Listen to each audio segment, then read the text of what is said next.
This is the Mobile Tech Podcast, brought to you by worldpodcasts.com.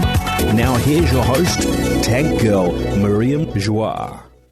Brought to you by Audible. Stay tuned for a special offer at the end of the show.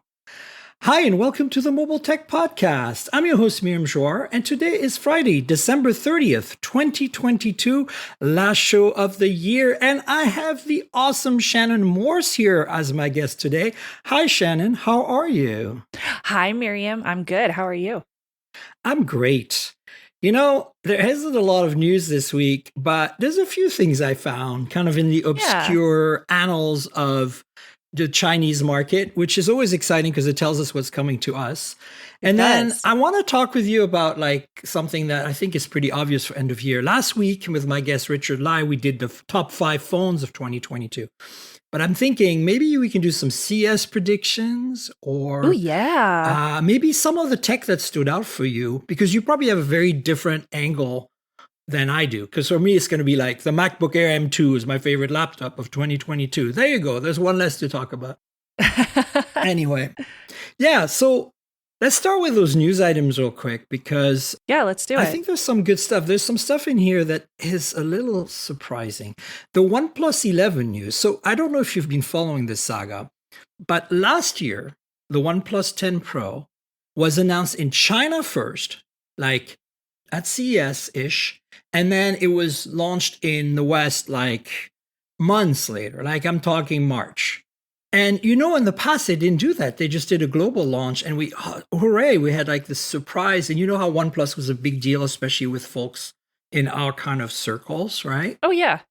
So they were known as the big flagship killer back in the day. Yeah. And so I think they did a good job, in my opinion, like to kind of like not spoil the surprise. And then last year, they totally spoiled the surprise because they launched it in China, even though the software is different.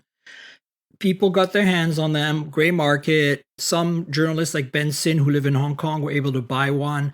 And so reviews were out like after CES in some cases. And then we knew everything about it. We knew what it looked like. We knew the hardware. We knew. And so by the time it was time for us to review it, and OnePlus sent us review, and the excitement had completely died off. Yeah. Did you feel that way about it? I did. I actually skipped the 10 and I contacted them about the T and the Pro, but I didn't even look at the 10 last year, and part of it was because I had already known everything about it. And when it comes to doing YouTube, like you have to be on it with the trends for tech reviews. And if things are coming to America too late, if I'm getting my hands on things 3 months later, then nobody's going to watch the video. So what's the point? That's exactly right. And not only that, but for us smaller, creators, we can't even compete then at all, right? Because it's like, if we get a chance to get a phone at the same time as the big guys, and then we manage to, launch on embargo time, maybe we'll get some views. Sometimes I like to wait a few days to the brouhaha to kind of end, to kind of publish mine, and then I get that second wave, right? But in this case, it's like when the kind of big guys like XDA, like Ben Sin's at XDA, right? I love Ben. And he's in Hong Kong. So of course he's already gotten the Vivo X90 Pro Plus, which was literally announced 2 weeks ago. He's already reviewed it. And the global model is not even in sight anywhere yet. So, I think I saw a Xiaomi 13 review already. These two phones are Snapdragon 8 Gen 2 phones. Oh my goodness. Out in China, but they're not global yet. And so these journalists are getting their hands on them. And then, it's going to just be westernized Google services software. So you kind of know what to expect on that side. But it's the hardware we're mostly interested in. Like, yes, the hardware, the cameras, the battery. Yeah. How is that 1-inch sensor behaving? How is, that 200 megapixel sensor for some of these phones? All these things. Anyway, so the saga continues with the OnePlus 11 this year, where I was excited last week, on the show, we talked about how OnePlus had made an announcement that on February 7th, they'll be launching the OnePlus 11 worldwide alongside some new buds. And, they gave us a teaser video and now we had a date. Well, guess what? Since then, we found out, and they were totally quiet about this. The PR people in the US didn't even mention it. I got a PR email from them saying, hey, we have some pictures of the OnePlus 11 that you can use on your social media, right? So I was like, oh, okay. So they're kind of doing that OnePlus thing of releasing little bits and pieces to tease us until February. Awesome. I'm in.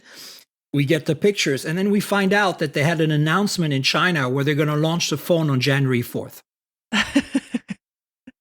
PR people didn't tell us this. This is something we found out. I love your reaction.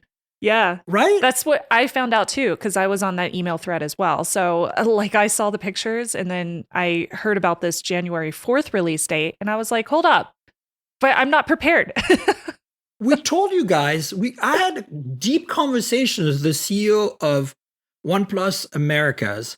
And I told him, like, you guys, this is one of the biggest things you screwed up in 2022. Please don't do it again. Right. Now, I know it's not fully under his control because Pete Lau is running the show over in Oppo land over there. But Pete, if you're listening, you've met me before. You know that I've never let you down with my opinions. That is not nice. That is not good. If you want to keep that little bit of OnePlus fandom going in North America, in Europe, even in India, don't do this China thing first. China, like OnePlus, of course, ships their products in China, but it's not their main market in any way, shape, or form. What are you doing?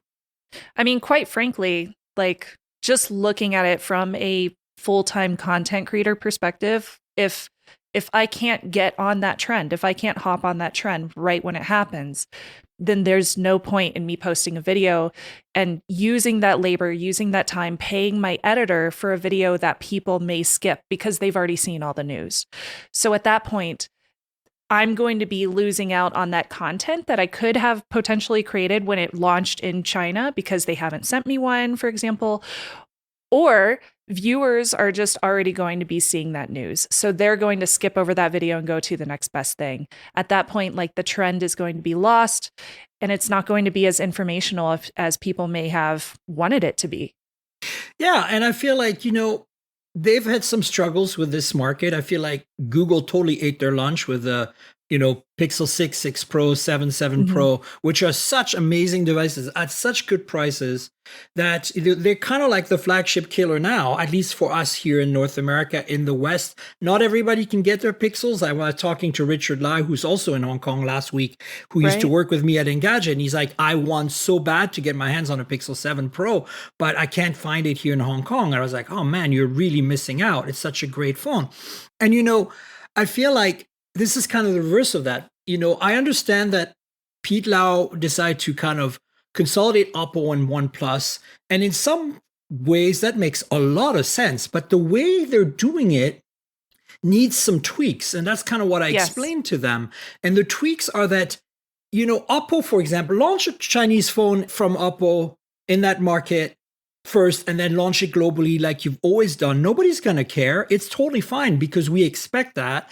And the phones are interesting enough that we're going to look at them anyway.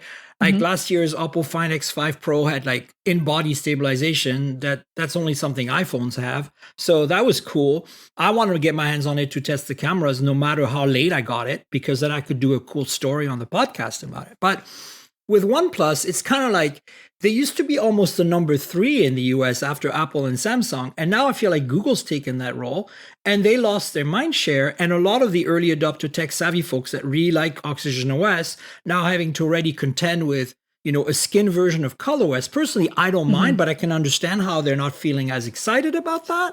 And then on top of that, you throw this kind of, curveball at them about releasing it in China and that kind of killing the excitement. It's like, you're alienating some of your core audience. And I understand that OnePlus tries to go more mainstream, but I never thought of OnePlus as a mainstream brand. And I'm not sure it is. I never have either. I think Oppo is a much more mainstream brand globally, if you look at it. To be honest, like growing up in kind of this hacker industry with my previous shows, I've noticed a lot of people actively choose not to buy Apple or Google because they don't want to be stuck in those smartphone operating systems and those ecosystems. And they prefer buying something that's an alternative. So for them, OnePlus has always been one of those alternatives.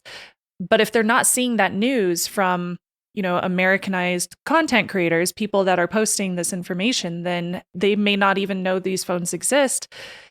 So it's like a whole domino effect of how this affects the American market when things are coming out at a separate time, first in China and then over here. There's a lot of people over here who would love to have those alternatives, but I just feel like you're right. They're getting alienated. Yeah, and the phones have still remained pretty good. It's just the pricing has gone a little crazy. And I think in that sense, Google's done a better job on the pricing. But I feel they're great for side loading and like having fun. They're great for hacking. Absolutely. And I feel like, okay, look, there were some growing pains when the Oppo transition happened. We knew that. Like the OnePlus 9 era was a little fraught. But I thought with 10, they could kind of like come back into place. But then they did this whole pre-release in China thing and the magic was gone. And it's actually, I think that the 10 Pro is a better phone, or was a better phone at launch than the 9 Pro was. But once the 9 Pro got all the software updates, it was just as good as the 10 Pro, right? So the magic, I think, is still there. We're just, a lot of us are kind of rolling our eyes about OnePlus. But if you have a OnePlus 9 Pro, you have millimeter wave, which I know is not super useful, but you can't find on the 10 Pro anymore. You have a better ultra-wide camera than the 10 Pro, even though the 10 Pro can do crazy 150 degree, which is really cool. Like there are a few things in there that are still really standing out. We already know most of the specs for 11. I'm excited about it, but I don't feel like I'm going to be nearly as excited if I have to wait till February 7th when I find out everything about it on January 4th. And it kind of goes against this, if you're trying to maintain at least some kind of steady growth or even stable levels of sales in North America and in Europe, which I think are the most, like the perfect markets for OnePlus as a brand. It's kind of like Oppo in countries where you can't get Oppo, right? Basically. Right. Although Europe does get Oppo in some markets, and India, of course, gets everything. But I feel like in those markets like ours, it would be nice to have a slightly lower priced OnePlus that's super competitive, rather than, I feel like we're kind of getting detuned Oppo phones that have been a little rebadged and with a slightly, like a paint job on the skin on the UI. And I don't feel that the effort is going into it. And, I guess Pete might tell me, well, it's not worth it for the 100,000 phones we're going to sell in North America and for all the hassles of dealing with US carriers, which granted is true. Yeah, but that's a true issue. At the same time, that to stay relevant, you need to be in bed with the carriers. And I thought they had a good partnership with OnePlus. OnePlus wasn't changing their phones on them. Yeah, that's true. Yeah. In fact, I would argue that OnePlus is still doing really well with their budget mid-range N series, the North American Nords, because they have the CE the Nord. It's funny. The Nord is interesting because they have the real Nord, what I like to call the real Nord, untouched Nord, the perfect Nord, the big one. That's a proper mid-ranger. And then they have kind of like these detuned Nords for Europe, which are the CE because it's for Communauté Européenne, the French name for European community. And then they have the N versions for North America. And then I think they have a bunch for India, mostly N. Generally, they're like OnePlus 10R. They're not Nords, though. They're like R. They end in R. But the point is, it's cool that they have these extra little lines. And from every indication, talking to carriers and stuff, it's mostly T-Mobile, the N series is selling great. And people love them. And they're really well priced and deliver good value. So they're obviously doing something right. But like, where are your flagships? Like, we loved your flagships. And well, they're going to say it's here. It's the 11. But I'm like, if it's going to cost $899 like last year, I'm sorry, but the Pixel 7 Pro is $899 and the Pixel 7 is $599, and you could get it on sale for less than that for the holidays. Like, yeah, it's true. Yeah. I don't know. I honestly feel that even if I was in the, in the community who cared more about not being in those ecosystems of Google and Apple, I would still right now probably pick a Pixel 7 and kind of customize it because it's such a good hardware platform to get started. And you're going to get all the latest Android on top of that, which you might not get on OnePlus. So yeah. A lot of people, they don't want to buy it because of the hardware, like having a Google-made chipset, for example. Oh, yeah. There's a lot of people in like the privacy markets and industry who are like, no, anti-Google, so they won't purchase those. But But then your options are going to be other ones that usually have some kind of Android operating system. So they will have to end up flashing those with something different, some other distro. So it's like a whole nerdcore thing. And oh, no, I get it. There's a lot of people that want them. But I feel like, it's interesting to me because I feel like if you look at it, the Google Pixel, starting with the 6 Pro, 7 Pro, including the 6A, they are essentially Samsung phones, if you think about it. Like, I hate to tell people this because they're going to get mad at me, but Google makes better Samsung phones than Samsung. That's kind of how I see it. Ooh. Well, okay. That's a hot take. Well, with a few caveats. The first caveat is that Qualcomm uses Snapdragon chips on their high-end phones in our market. So then it's a no-brainer. I think the Snapdragon chipsets are definitely more powerful and better at efficiency than the Tensor. Yeah. I have a lot of issues with Tensor, even though I'm a Pixel 7 Pro user. That's the thing I like the least about my Pixel. If my Pixel had a Snapdragon chip in it and a separate Google-designed NPU, kind of like Oppo does with their Mary Silicon X NPU for their imaging, I would be 100% on board. This whole Tensor thing, they're never going to be able to catch up with either MediaTek or Qualcomm, in my opinion, because Samsung doesn't have that expertise. Yeah. But they went in bed with Samsung. But the reason I think it's a better Samsung phone is if you compare it to the Exynos-equipped Samsung phones, it's definitely a better Samsung phone. And you look at the camera system, I love my S22 Ultra's camera versatility. But ultimately, when I shoot at 10x on my Pixel 7 Pro versus 10x with that dedicated 10x telephoto on my S22 Ultra, the Pixel 7 Pro still blows it away. Like, that's the reality. And that's using computational photography because the optics are 3.4 or 5x or whatever they are, right? I actually use a lot of macro on my Pixel 7 Pro because they have added that ability. It's cool, right? And it is so good. It's so great. And it actually gives me like the kind of depth of field that I want whenever I'm taking macro photos that I was not able to get in my S22 Ultra. And that's a big thing for me because I use it professionally all the time. Yeah, me too. So I was using the S22 Ultra primarily for taking photos of cars for all my car work. Yeah. Because the ultra wide was wider than my Pixel 6 Pro. The ultra wide is beautiful on the S22. Right? Yeah. But on the S22 Ultra now, it's about a match with the 7 Pro's ultra wide in terms of width. So I've started using my 7 Pro for car photos more. But it's interesting because the S22 still let me do things like I can do a 20x zoom, right? If I stand like half a mile down the road and want to take that. On the S22 Ultra is just... Whew. It is. I mean, the Pixel is great, but it peters off after 10x, basically. Yeah. So I feel starts like looking like a potato.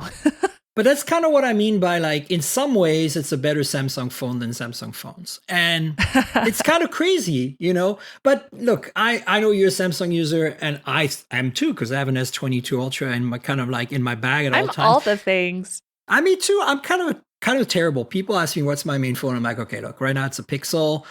It's always been a Pixel or Nexus mostly. What is mine right now?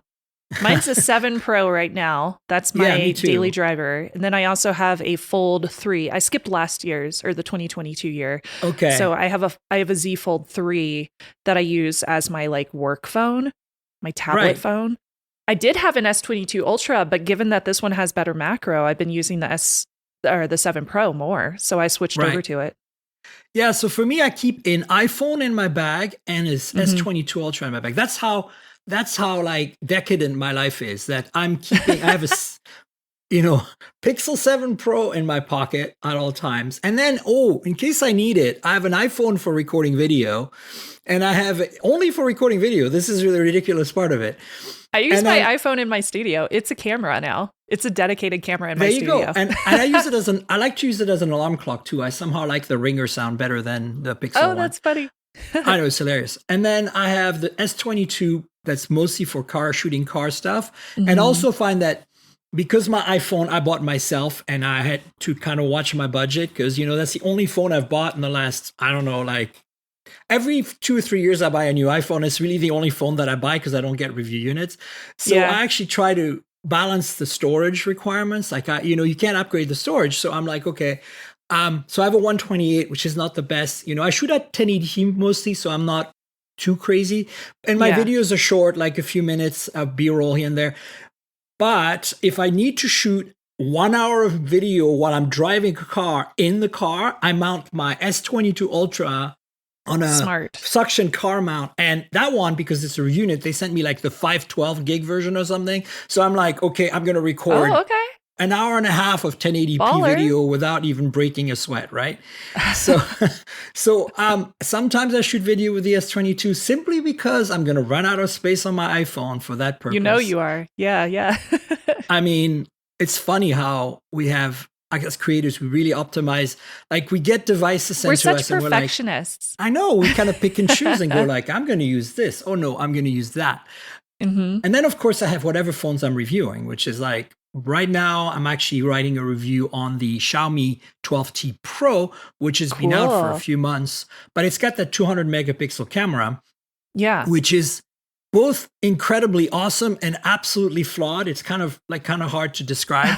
I'm super excited about it because it does some things incredibly well, and some others you're like, okay. I'm actually waiting for the Snapdragon 8 Gen 2 phones with the 200 megapixel because they've optimized some of the ISP stuff for that camera system. Yeah. Because right now, man, it is, you can tell the ISP is just struggling. Like, you take a 200 megapixel still and you can literally count the seconds before the image is rendered. It's there's so much data to process. Yeah. It's crazy because, you got to do all the multi-frame HDR. You've got to do like the motion correction, the blur removal, the whatever it is, noise reduction and sharpening. It's crazy. But there's a 50 megapixel mode, because that's pixel binning 16:1. And then 4:1 at 2x. So it's actually really cool because you can kind of pick a 50 megapixel mode, and that mode is the best because it's way more detail than 12 megapixel bin 16:1. But you get still a lot of good low light performance because you're still binning 4x4. It's very interesting, like what the choices they're making. Of course, zoom can be problematic because I don't know if you know how quad Bayer filters work, but you've got that RGB filter on top of the pixels, but the filter is not on each pixel. The filter is on groups of 16 pixels, right? So when you're zooming in, you start getting that weird moire on anything that has stripes because around the edges. The filter doesn't match the actual pixel resolution. And so they have to use these AI-based algorithms to demoire the image. And that's where I think the Snapdragon 8 Plus Gen 1 in this phone is struggling. And I think the S8 Gen 2 that's tough. Really... I haven't ran into that issue with like moire, like on clothing and stuff like that in a long time. Well, if you zoom in with your S22 Ultra on the 108 megapixel sensor, if you zoom in at just before 3x, so before it kicks in the 3x telephoto, like do 2.9 and point it at like one of the towers downtown Denver or something that has a lot of like vertical and horizontal stripes. And you'll see that the resolution is good, but the color resolution like is all rainbows and weirdness because it's kind like of deteriorated. I don't know what to do with this. It's kind of interesting. That's funny. Look at us. We're going crazy with stuff. Speaking of Snapdragon 8 Gen 2 phones. So we've had a few now. We've had the Vivo X90 Pro Plus, we've had the Xiaomi 13 series, and they keep on coming. RedMagic 8 Pro was announced, the gaming phone, which will come to the US. This one looks so cool. Doesn't it look so cool? This one looks so cool. I really hope I can get my hands on one, but I don't know if I'll be able to find somebody to send me a review unit, but they look so cool. Let's talk. I can make that happen. Okay, we'll talk. Because this is a phone that I think a lot of folks that I know who bought one are kind of like the kind of folks who are interested in not just gaming, but having a very powerful phone that they can play with. It's not their main phone, right? Yeah, exactly. Because their prices are usually pretty good. It's their entertainment phone. Last year's RedMagic 7 Pro, I have it, was I think $729 for Snapdragon 8 Plus Gen 1 with an under display cam. Basically, they're very evolutionary, these phones. They just update the chip and the industrial design, but they use the same display year over year, the same camera systems. Although this has a better main camera now, but that under display camera with that like completely frameless display, they've had that since last gen. So that's not really any different. And the slap sides, that's since last gen too. What's nice about this is because there's no bezels at all, it's a pretty compact gaming phone, even though the display is really massive. Now, there is a bit of imperfection where the camera is under the display. You can see there's a bit less resolution in the screen, in the pixels there. So if you're gaming... Which I'm still not a fan of that. Neither am I. I know that we've seen a few of those from Samsung, a few other brands as well. And yeah, I'm not a fan of the under display cameras. I would rather just have a little punch out hole. Like, that's fine. Me too, but I think they're looking at it from, it's a gaming phone, we don't want any interruptions. Yeah. And I think that I'm glad that ZTE, which is a parent company of Nubia and of RedMagic, is kind of pursuing this, because I've played with multiple generations of under display cameras now, and they're literally getting better every 6 months. So I think we're going to eventually get to a point, because you have one on your Z Fold 3, don't you? Right. Yep, I do. And it's kind of crap, right? Like, you can really see it. It's a potato. It's terrible. So this one is actually not, at least on the last model, wasn't too bad. But I think it's getting to the point where I think I'm giving it 2 more years and it'll be indistinguishable from a generic front-facing camera. Not a good one, not as good as maybe, the S22 Ultra, for example, right? Has that 40 megapixel. That's a really nice one. Has autofocus and stuff. Amazing. That's not what I'm talking about. I'm talking about like your generic 8 megapixel that you see in a punch hole today, right? I think 2 years. I will argue we probably have a biased perspective given that, well, especially me, I use my front-facing camera all the time for selfies and for if you're content using creation. It, don't go there. Don't go TikTok videos, Instagram reels, like I use it all the time. So yeah, if I was to get one of these, it would be a secondary phone and it would be for like gaming and entertainment. When I see this phone, the RedMagic 8 Pro, I think of like my husband who constantly drains his battery on his main work phone because he's also playing games on it. And I was like, you should have a secondary phone where you just use it as like a mobile gaming unit. And that's what this is to me. Yeah. So they've basically made a few changes. Of course, the Snapdragon 8 Gen 2 is the big news here. They've got a fan that now spins up to 20,000 RPM instead of 12,000, which have you heard that fan? The 12,000 is scary. I don't even know how it sounds like a jet engine. I wonder how loud it is. A jet engine? Oh, geez. No, it's like a very quiet jet engine. So it's got that pitch and kind of like hiss of a jet engine. But imagine so it's like a jet engine in the distance. Yeah. But it's without the kind of like the distance cutoff of the frequencies. You know how when you're far away from a sound source, you lose the trebles. The bass is the one that carries more. So this, of course, there's no bass coming out of that thing. So imagine all the bass you get from like all the rumble you get from a Jenny, that's gone. But it's amazing because basically it sounds like a super high-tech vacuum cleaner. Like, those Dyson ones that spin at really high speed? Like I have one of those Dyson hair dryers. I use it all the time. Yeah, but even higher pitched and quieter.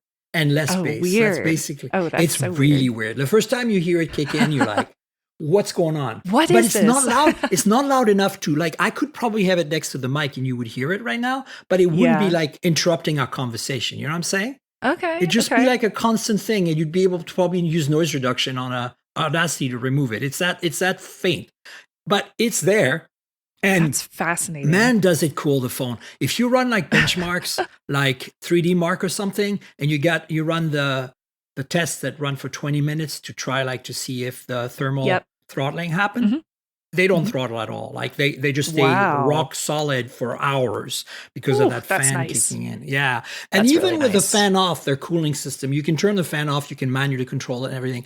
If you turn it off, when I did the review of the RedMagic 7 last year, I was seeing only a decrease of, it was throttling down to 95% after 20 minutes. That's nothing. Like, without a fan.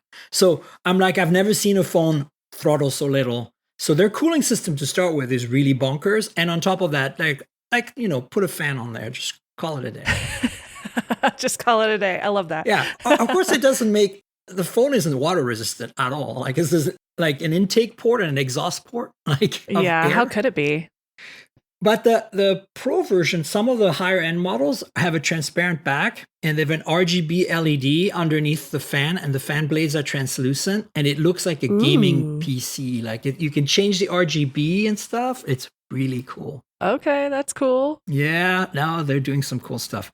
The only really problem I have with the RedMagic phones, they're sold in the US, so F5G for the US, which is nice. But the only problem I have with them generally is that the software used to be buggy, but now it's better, but it's still very poorly translated. So if you go in the menu sometimes and you look at the English, you're like, what does this setting do?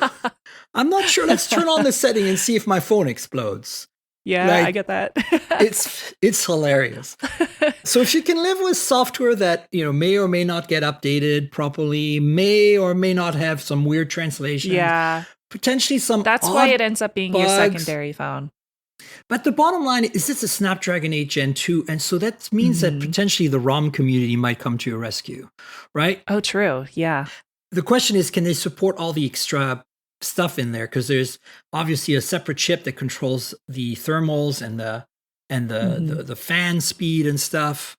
Like there's a whole bunch, and the RGB lights, like all that stuff. I'm not sure that a standard distro of like Snapdragon 8 Gen 2 build of Android will support all that cool stuff, like the trigger buttons. So, yeah. Anyway, under display camera, you're probably not going to get working on a ROM, right? Yeah. So anyway, it's a cool phone. It's out. So if you want that, we don't know the pricing. I think it's currently only out in China.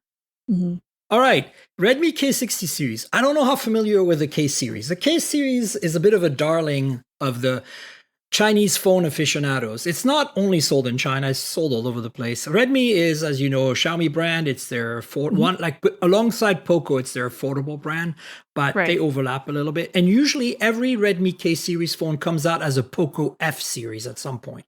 So we collectively tech journalists who cover Chinese phones, think that this will come out as a global phone in about 2 months as the Poco F5. Ah, okay. Right? So every time, like the Poco F4 last year was the Redmi K50 Pro. So, so it's interesting to look at the K60 series now and look at the specs and go like, what are they going to change for the Poco version of this phone? Right? And I only just recently got my first Xiaomi and Redmi phones in for reviews. They're last year's models, so they're a little bit older now, but I'm pretty excited to start kind of branching into that market and start learning more about these devices. Yeah, I'm a big fan of Xiaomi, mostly because they have a really good imaging pipeline. So their cheap phones take decent photos. And then they're affordable. And, like BBK Group, Oppo, Vivo, OnePlus, and Realme, Xiaomi has kind of like an incredible parts bin. And they juggle those parts to create these kind of like Lego-like phones. And it's really exciting to see like, oh, look, this Redmi phone has the same display as this phone, has the same, like, because they send me, like, it's kind of interesting because Xiaomi PR literally sends me every phone they make. Like, they just arrive. Like, I don't even ask for them. And so I get a lot. Sometimes I don't have time to review them all. So I'm looking at them. I'm like, wait, didn't I just review this phone? And then I pull out my box and I'm like, oh, look, they're identical, but this is the Redmi and this is the Poco. Okay. It's like, I didn't need both, guys. Thank you. But they have some cosmetic differences and stuff. Anyway, so the nice thing about this is the Pro version has a Snapdragon 8 Gen 2. And that's actually a little unusual because usually the K series kind of has, like, they used the Snapdragon 870 for a while, which was an 865 plus. And, I would have expected the 8 Plus Gen 1 to be on this phone for pricing. But they obviously have such high volume that they're able to talk to Qualcomm and say, we want your latest chips and can you give us a deal, right? But you notice the vanilla one, the non-Pro, has the 8 Plus Gen 1. So that's typical of the K series. And then, you get generally a good AMOLED display at 120 hertz, and you get nice.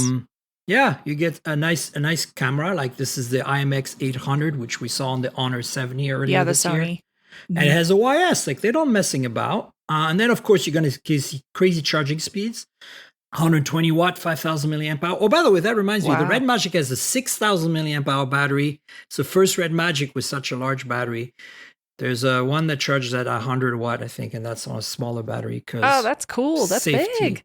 But that's big, right? Yeah. Yeah, I mean, look, I just put the K60 in there because I wanted my audience to know that, first of all, it was really under the radar because this is, I think, China only right now. And secondly, it's kind of a precursor of what Poco's going to give us next. And Poco is a global brand. And you can import the Poco phones easily by buying them on Amazon. So, if you're looking for something a little different, this is going to be it when it comes out as a Poco. And those of us who have connections with Xiaomi PR will probably be able to get the Redmi versions as well. Right. The Redmi Note, by the way, the Redmi Note series comes out in February, March usually. And that's one of my favorite, like, affordable, budgety phone. Like, they're around the $250 mark. And they're literally, like, I would say 70% of the specs of a flagship for a third of the price. It's insane. Like, you're getting a phone. That's pretty awesome. Like, I have the Redmi Note 12 Pro. And for $250, you get an AMOLED display at 120 hertz. You get like a Snapdragon 695G or some Dimensity 1200 or something. And you get like 50 megapixel camera. Or and actually, they're doing, I think they did 108 megapixel this year. Like $250. What do I have? I think I have the 11 Pro. Yeah, the Note 11 Pro. Oh, that's last year's amazing phone. Yeah. For the money. Imagine that sells for $269 or something when it's new. That's such a great price. I mean, can you believe the specs you're getting for that money? Like, yeah, this is where I think we're not as lucky in North America. If you compare that to like a OnePlus Nord very much. Or a Moto G, and you're like, I'm getting the short end of the stick, But in India, where the Redmi sell, this is what they get for $269. That's why I'm looking forward to checking out these brands, because a lot of times you can get such a great deal from them.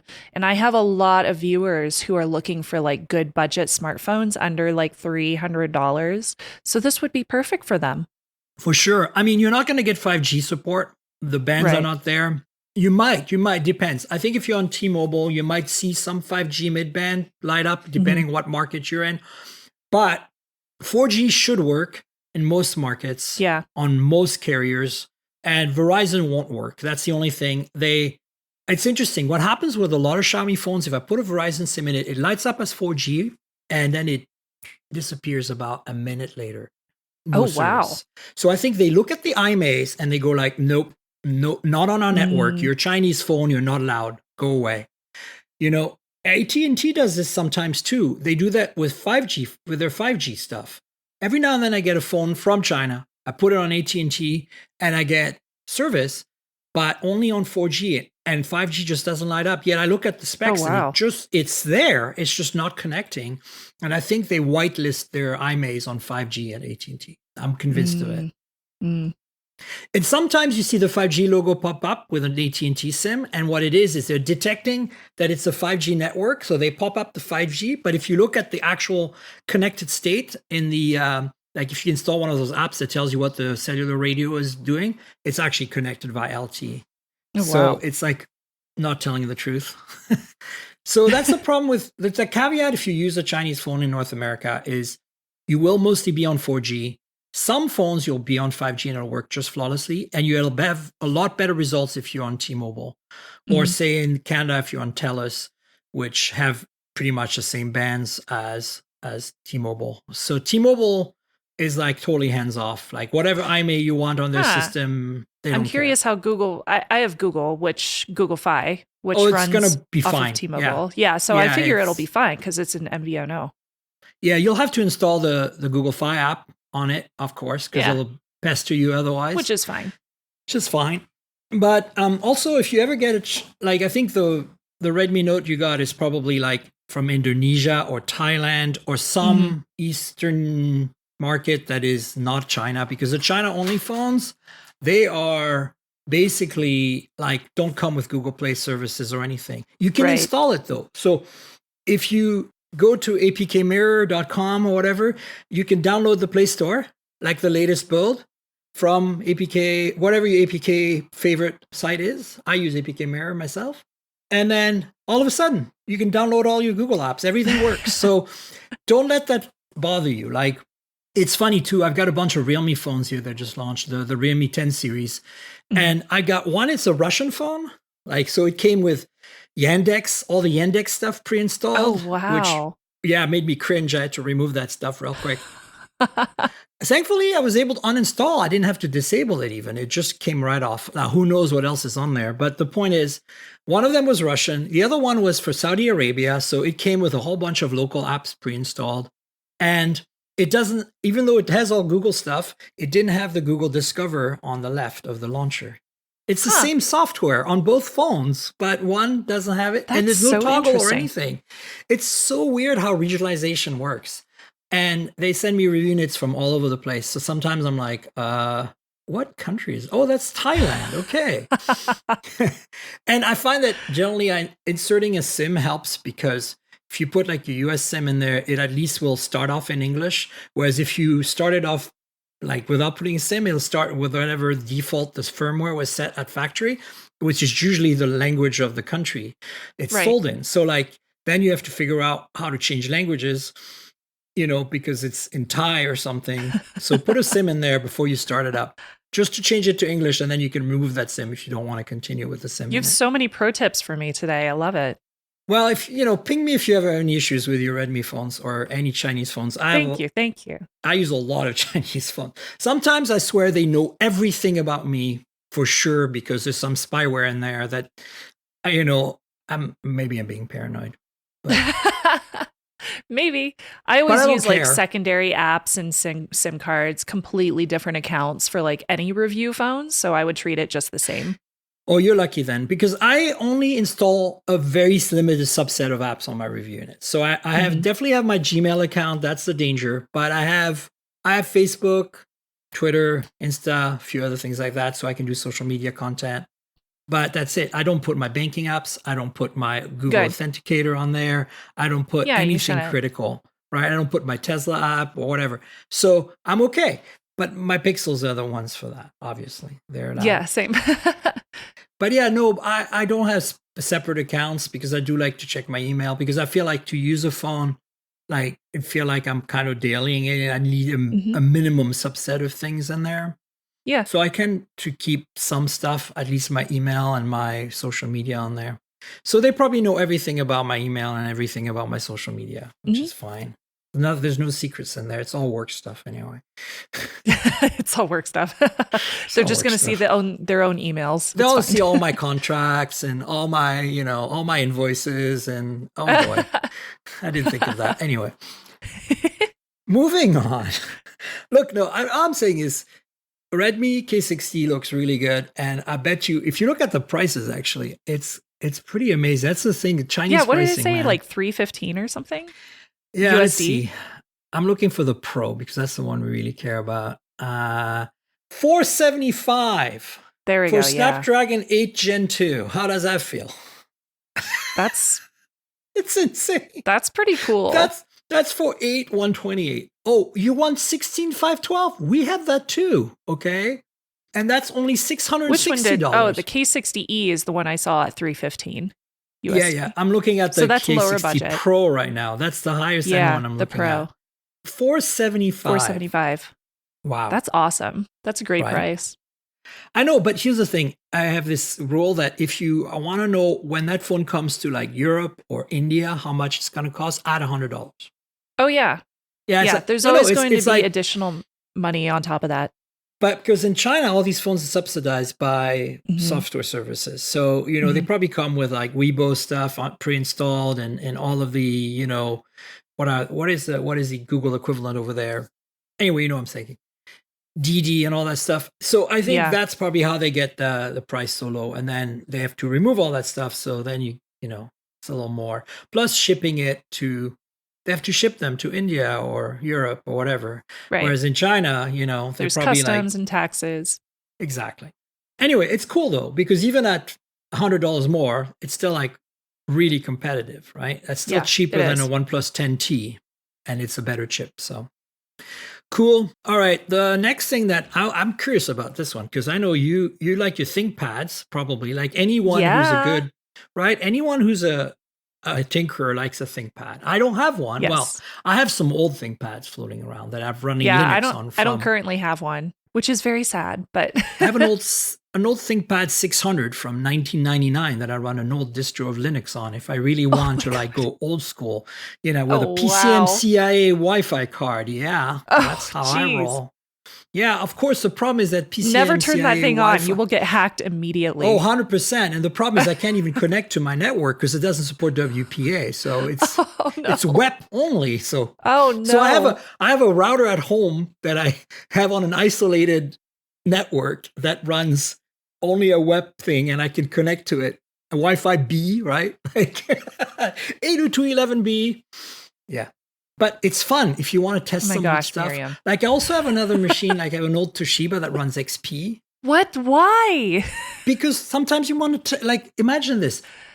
The only thing I would run older operating systems for is like, so I could play games that I played in elementary school. Well, for me, it's actually slightly different. For example, some old hardware, like audio hardware, like mini disc players, have USB support, and you can burn mini discs, music on mini discs. And the software doesn't run on anything but XP, right? That's a good point. So what I do is I keep this XP machine, and it's, it went all the way up to the latest XP software updates and security updates, which are, 10 years old now. So I don't put it on the network. I just run it when I need it, right? Like, no, I'm not worried about the Linux one too much. I'm much more worried about running a XP, XP on any network today. Yeah, that would become a bot in 5 seconds. It really would. Actually, it's so slow it might not become a bot. That thing would light up seconds. the internet. It would probably explode as soon as you connect it. It would become a bot in 5 minutes because it's how long it would take for the thing to become a bot. Anyway, so Moto, there's a leak. I don't know if this is true, but there is a leak that's been going on. This is the second time I've seen it. Supposedly, Moto is making a ThinkPad phone for Lenovo. Or I should say, Lenovo, which owns Moto, is using Moto's chops to make a Lenovo phone that is not a Lenovo phone, but a ThinkPad branded phone. Because, in China, you can buy Lenovo phones. Right. So complicated. It looks cool, though. It looks very ThinkPad, which I think is cool. Because it's got the real red button accents and bunch of other stuff. So there's some leaks here of renders of the thing. Mm-hmm. And honestly, it looks very much, the specs look like standard Moto Edge specs, which is fine, which is nice because it's like pretty high end. I mean, at least according to this, I'm not sure if they have any specs here. I'm curious about the camera They system. say Snapdragon 8 Plus Gen 1. So, I mean, look, based on the specs, I'm betting this is going to be similar to like a Moto Edge of some kind because it looks like it's a metal frame with a like ruggedized plastic back. Yes, it does. Looks like it has I think it says 50 megapixel on the back. Yeah, and look, you see the display has very little bezel, so that tells me it's an OLED. Right. And so the only phones from Moto these days that have OLED are Edges. And that red button looks like an extra key you can program to do something because that doesn't look like the power button. If you look on one of the photos, you can clearly see power and volume on the right side. Yeah, you can. Huh. And then this red button, I bet you that's like the think button. Ooh. You push that and it starts thinking. A custom button. I kind of like the idea of having a custom button. That's pretty cool. And it starts thinking. It's like I wonder if the custom button, they have an image here where it shows a little like pop-up bubble on the home screen that shows streaming apps, file explorer, mirror phone, webcam, or connected display. So maybe you can customize it. Yeah, like shortcuts. It's kind of cool. I kind of dig it because, I mean, come on, it's a ThinkPad phone. How can you not dig like that? I feel very nerdy looking at this phone because like there's a whole community of like ThinkPad hardcore geeks who will only buy those models for their work. And I feel like they will love this phone if it's indeed true. So here's the deal. I'm supposedly meeting up with Moto at CES for something, and I wouldn't be surprised that's what's going to be. I will let you know on next week's podcast, obviously, what I find out. But here's the thing. If there is a briefing on this that's about that, I'm going to be bombarded with enterprise words during the entire thing. And all I'm going to think in the back of my head is like, I don't give about this stuff. I just want to know that it's the coolest Moto phone ever made because it's a ThinkPad phone. So bugger off with your PR BS. That's exactly what's going to go through my head the whole time. I guarantee you. I want it just for the fact that it's ThinkPad. I don't care about the enterprise features. I'm sure there'll be plenty of enterprise features. Yeah. But I won't care. I won't care at all. I'm telling you now. Won't care. Nope. If Moto, if you're listening to this, about it. I'm going to totally listen to your spiel, but I won't care. I won't care if you say the word enterprise. My eyes will roll and I will go ThinkPad phone. ThinkPad phone. Yes. How cool is that? Anyway, I'm terrible. I know. I appreciate it though. LG has a telephoto module that's exciting. Okay, so that's another thing that I think we're going to see at CES. So LG doesn't make phones anymore, but LG, like Samsung, makes camera sensors and displays and other things for smartphone manufacturers. Right. That brand is called LG Innotech with a K. And it's cool because they often come out with cool new stuff, especially on the display side. They were the first to do like flexible OLEDs used in cars that like follow a shape and stuff. And we see the result of that in some of the folding phones today. But it's not often we see camera stuff from LG Innotech. So if they're doing this, they're probably very confident about it. So here's the thing. Last year's Xperia 1, because there's one every year, the high-end smartphone from Sony had a variable optical telephoto lens. Like one of those zoom lenses on your point and shoot that would kind of, instead of sliding out, it was all in a periscope folded lens setup, and the lens would move in there and it's incredible. This is the same deal, but in a more compact module, and more importantly, it can do 4x to 9x, which is much more useful. And I am hearing rumors that this particular module is going to end up in, a bunch of phones next year, potentially even the OnePlus 11, and maybe very the interesting Find X6 Pro, et cetera. So that's kind of why I think they're releasing this in news now, because I've actually pinged LG PR very specifically about this and said, if this is going to be at CES, I want to see it. You better show it to me. I threatened them. Did they respond? No, because I threatened them. I'm terrible. No, I'm joking. I did not threaten them. Stop threatening the poor PR folks. I asked them and they haven't responded because I literally asked them 2 minutes before I started recording this podcast. So for all I know, let's check my Pixel Watch. Yeah, there's a lot of notifications. I'm not looking. Yeah, well, you can check later. Let me know. That's not. You can text me later and say I heard back from them. So anyway, this is cool because if they can keep the f-stop under control, because that's what the problem with the Xperia 1 was. The f-stop was like a ridiculous f/3.5 or something. It wasn't a fast lens at all. So the depth of field was really cool, but you needed a lot of low light. Low light performance was a bit of a problem. So we'll see what happens. But this is exciting because I kind of didn't think we would go that route. Like moving parts always worry me. But we've seen it again and again. How many phones did we see with pop-up selfie cameras and none of them broke? That's how true. Reliable. For the duration of the life of a phone, which is like for us 2 years, maybe for most people 4 or 5 years, I have not heard yet of one of those breaking unless it was dropped and completely I smashed. haven't, and even so, some of those with the pop-up selfie cameras, it would lower back into the phone if it felt drop detection. Yeah. So it would protect itself during the fall. Well, was it OnePlus that did one like that? Yeah, the 7 Pro, the best OnePlus of all time, in my opinion. That one was so cool. It was such a great phone. That was the heyday of OnePlus, folks. Pete, if you're listening, please give us some OnePlus we can get excited about again. Yes. Anyway, I don't know what to tell you about this other than I want a phone with it. It looks cool. I'm much more focused on macro myself, but there's so many people that use telephoto. Like this is going to be insanely popular, but I do worry about the hardware. Hopefully it's built to the same quality that we've seen previously with moving parts in phones, like you had mentioned. Yeah. I think it'll be fine. Pro tip, by the way, you probably already know about this one, but if you want to do macro photography on a camera or a phone specifically that doesn't have a macro camera, use the telephoto.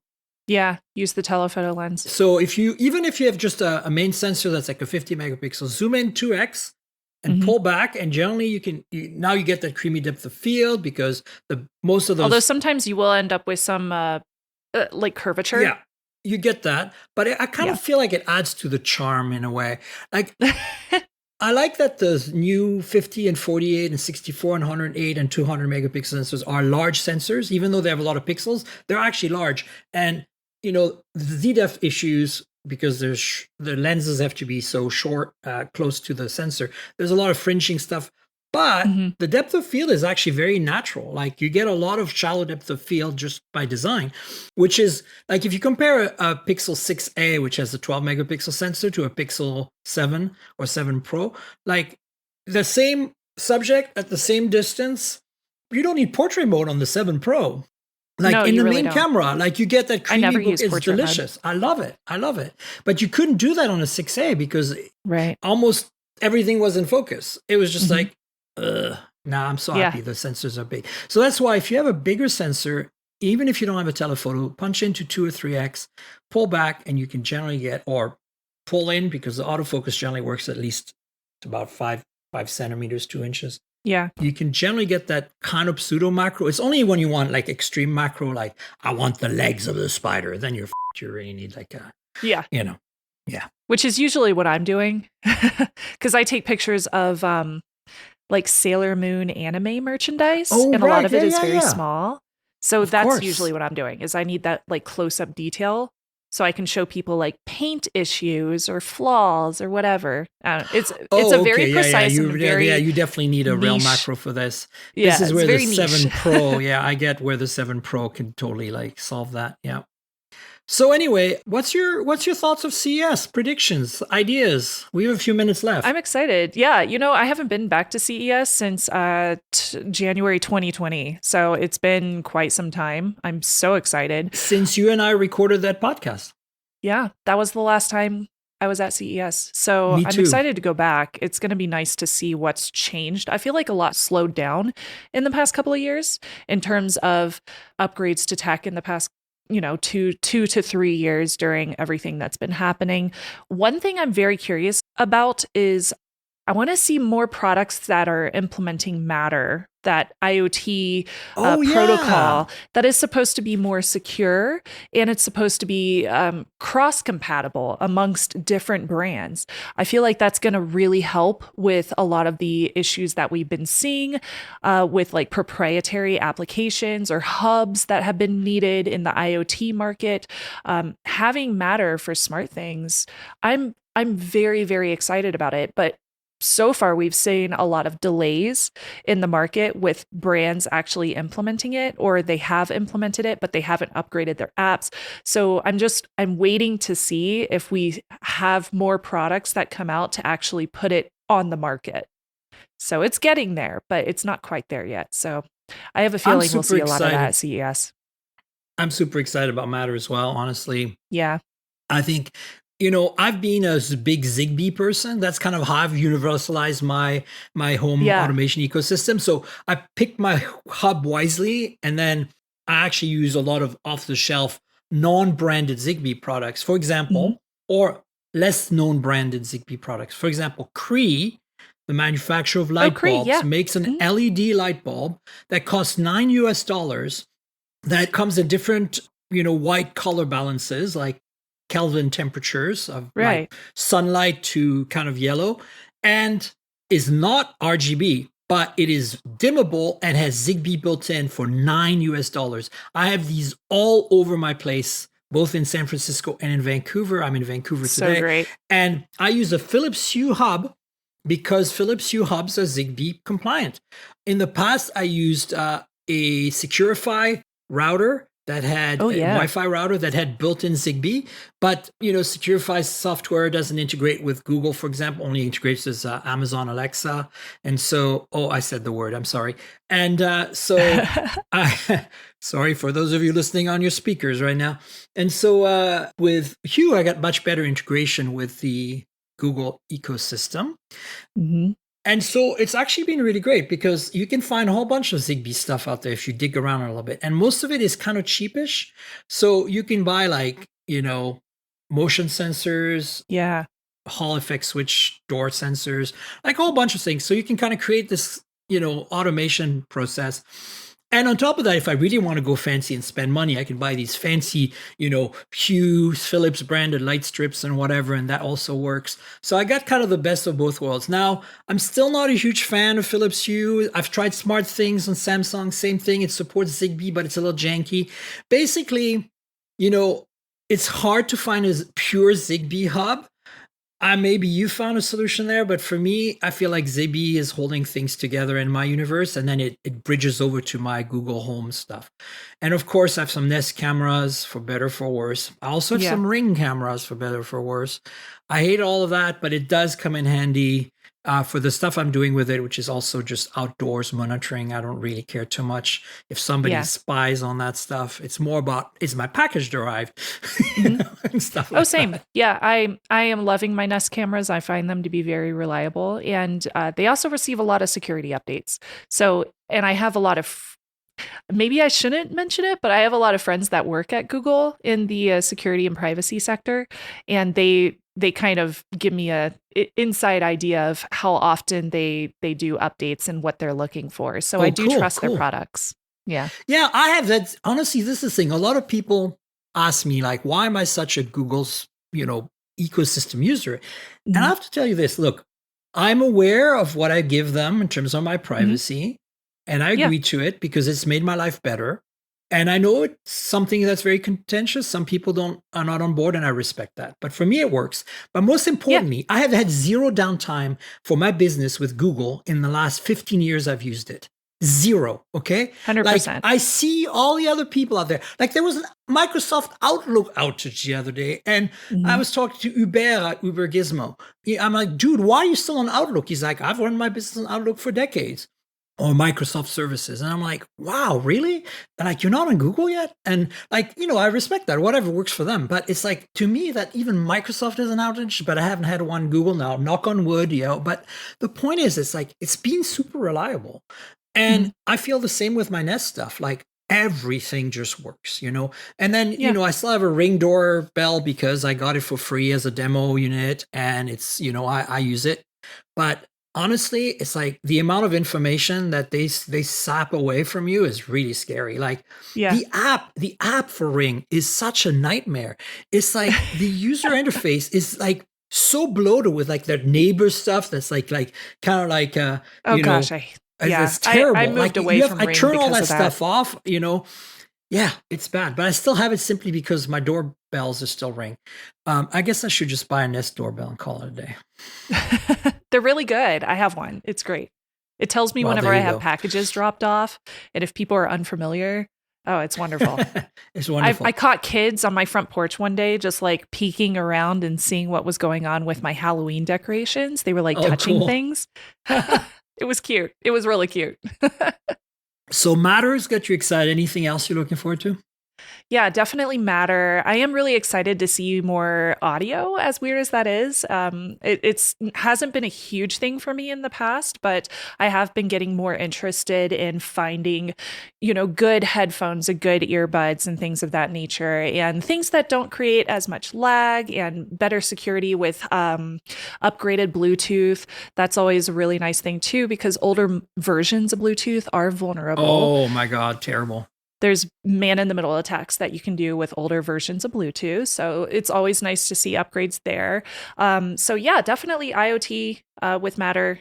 Audio is very interested in, and I want to see more implementations of Android in the auto environment. So I do have a couple of meetings planned, so I can check that out too. But auto is also a fairly new thing for me to check out too. Yeah. So for me, audio, what I would say is check out TCL because they make, I don't know how the security is, and I can't speak for that. Yeah, that's one of the ones I'm going to check out. But TCL makes some of the best earbuds for the money. Like, I'm a bit of an audiophile. I have a lot of audio products. I review them on my podcast and stuff.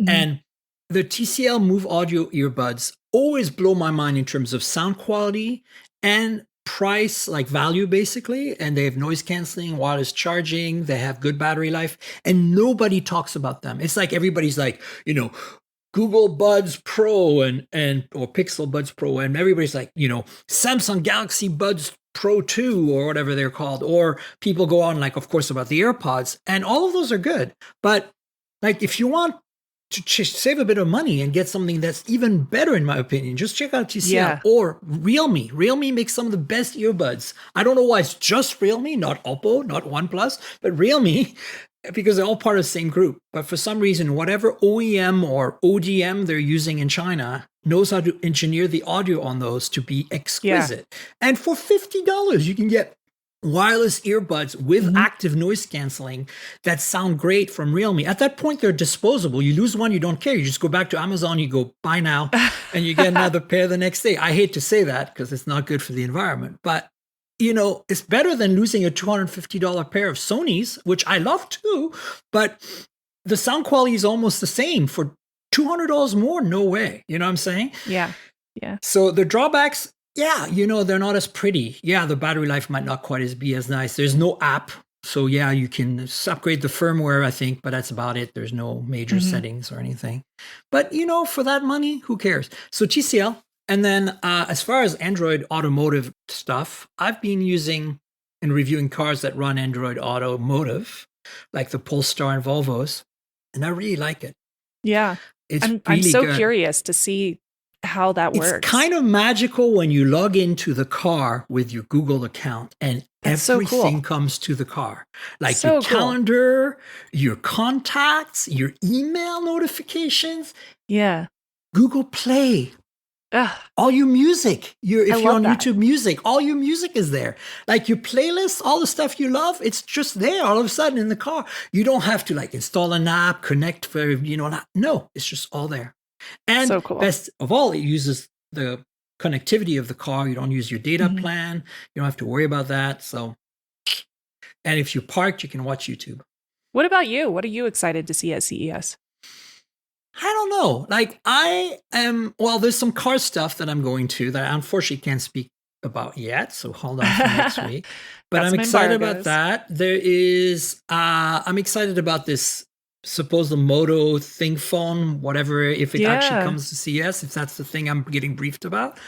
There's a briefing with OnePlus and the company who engineered their charging system for the 150 watt. Oh, cool. So apparently I'm going to get a little more deep in the weeds with that. So I'm actually excited about that. But honestly, I'm more excited this year. Like this year, I've decided I'm not going to do press conferences. I'm got a bunch of meetings and I got a bunch of car stuff because my sponsor is actually Mercedes. So I want to thank them in advance for taking me out to CES this year.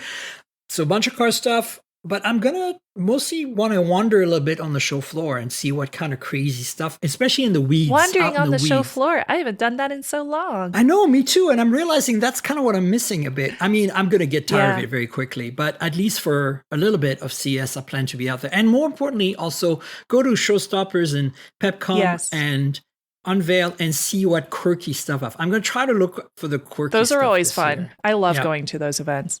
100%. So it should be a good show. I haven't completely overloaded my schedule because this year I've decided no press conferences. Forget the press conferences. It's just like whatever, So we'll see. And I'll have a podcast next week. I've already lined everybody up. So hopefully you guys will know everything that I can't talk about this week on next week's show. So stay tuned for that. All right. Well, Shannon, do you want to tell folks where they can find you on the internet, all your social media handles and channels and stuff? Sure. You can find me, I'm Snubs on Instagram and Twitter. That's SNUB as in Bravo S, Snubs. And YouTube, youtube.com/Shannon Morse, spelled just like my name sounds. And that's Morse as in Morse code, not Morris. I recently did a video about creator burnout. It was something I really... Why would somebody get that wrong? Oh, yeah. People get it wrong all the time. Or they call me Sharon Morris. And I'm like, that's definite. God. That is not my name whatsoever. It's Shannon Morse. I love that your name is Morse like Morse code. Yeah, Morse like Morse code. In fact, I've been learning Morse code. Like, I have a ham radio license. Like, do it's you? Legit. Of course you do. Yes, I do. See, I was going to say, like, for somebody who's in the hacking world, that's perfect name. I know, right? There's even a Shannon theorem. So even that name is based on nerdiness. So like it's a whole thing. It's part of the sampling theory. Yeah. Yeah. That's right. So, but feel free to check out my YouTube. Yeah, absolutely. Folks, do watch and subscribe to Shannon's YouTube channels. And of course, follow her on the socials. The socials are in shambles right now, but you know where you can find me on the socials. I'm still on Twitter somehow. Tankgirl, TNKGRL on Twitter and Instagram, like the comic book character. Just drop all the vowels. Look, for better or for worse, I'm not active on Twitter that much. I'm mostly, posts about the podcast. And then if somebody wants to interact with me and Shannon on Twitter, do that. But I'm going to see how this pans out. I'm sure it's going to be a disaster, but I'm going to hang out for a little while longer.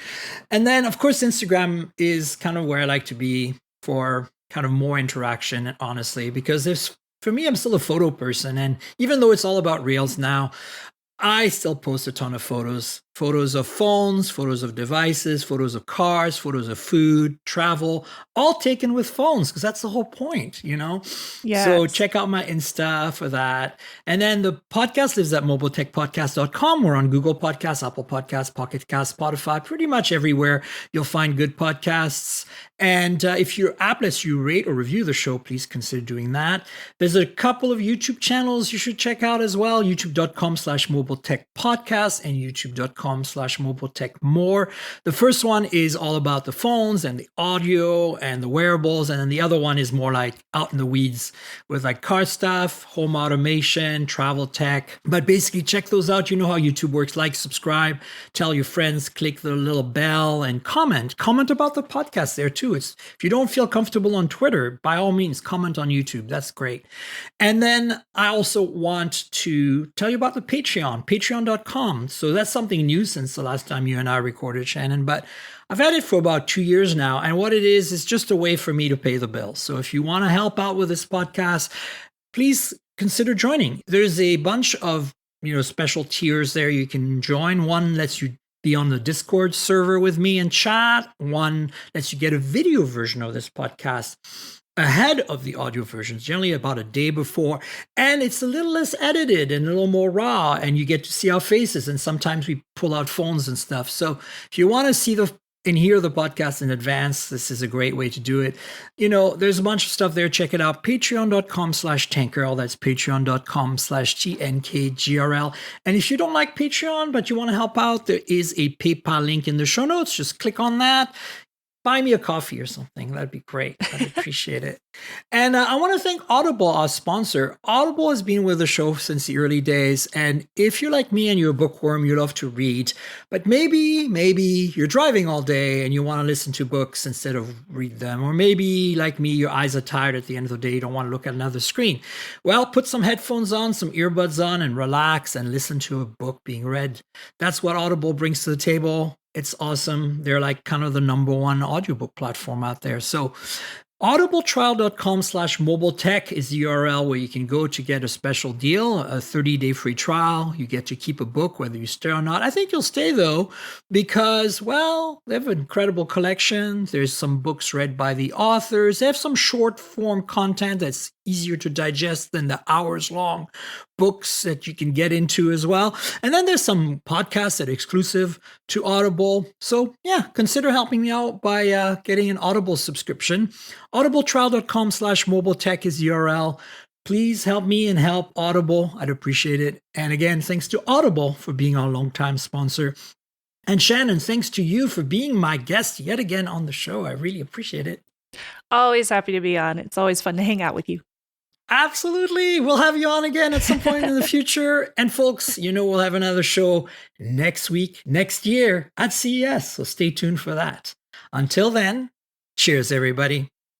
This has been the Mobile Tech Podcast with Tank Girl, proudly presented by worldpodcasts.com. You can visit us online at mobiletechpodcast.com.